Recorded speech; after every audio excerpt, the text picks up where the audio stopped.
Evening మా వదిన, Bhim and నేను ముగ్గురం కలిసి బయటకు వెళ్ళినాము తినడానికి. నాకు ఇట్లా దాబా స్టైల్లో మంచిగా చెట్లు ఇవన్నీ కొంచెం మెయింటెనెన్స్డ్గా ఉంటే రెస్టారెంట్స్ కన్నా ఎక్కువగా ఇవే నచ్చుతాయి. మా భీమ్ అయితే బిర్యానీ బిర్యానీ అని బాగా గోల చేస్తుండే.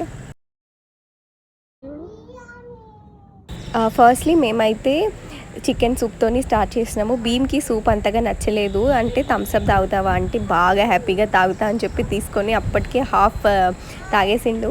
ఎనీవే ఇంకా నెక్స్ట్ మేము మండి తీసుకుందాం అనుకుంటున్నాము. ఎప్పుడు బిర్యానీ తింటాం కదా, మండి ఒకసారి ట్రై చేద్దామని. నాకు యూజువల్గా మండి అస్సలే ఇష్టం ఉండదు, బిర్యానీ నచ్చుతుంది. ఈవెన్ బిర్యానీ కన్నా ఎక్కువ బగారా రైస్, చికెన్ అయితే ఇంకా నచ్చుతుంది. మండి తీసుకున్నాం కానీ అందులో హాఫ్ కూడా తినలేదు. ఎనీవే మా వదిన, భీమ్ అండ్ నేను బాగా ఎంజాయ్ చేసినాము. అంటే ఈవినింగ్ టైమ్స్లో బయట స్కూటీ నడుపుకుంటూ వెళ్ళి మేమే ముగ్గురం, మా అన్నయ్య కూడా లేకుండే, అట్లా బాగా అనిపించింది. అండ్ తర్వాత అక్కడ నుంచి మా పెద్దమ్మ వాళ్ళకి ఫాస్ట్ ఫుడ్ తీసుకొని వెళ్ళినాము. And that's it for this money vlog. Thanks for watching. Bye.